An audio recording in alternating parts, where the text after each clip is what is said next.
গাজা নিয়ে সোমবার বেশ কিছু গুরুত্বপূর্ণ ঘোষণা ও ঘটনা ঘটেছে।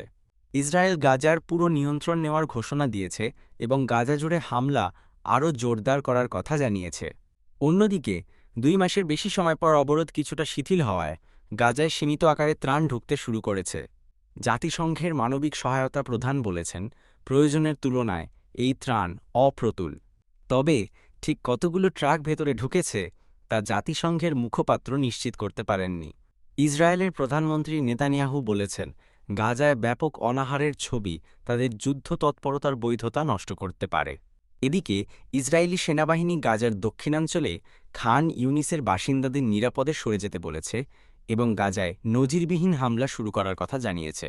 গাজার বেসামরিক প্রতিরক্ষা সংস্থার তথ্য অনুযায়ী সোমবারের হামলায় 11 জন নিহত হয়েছে।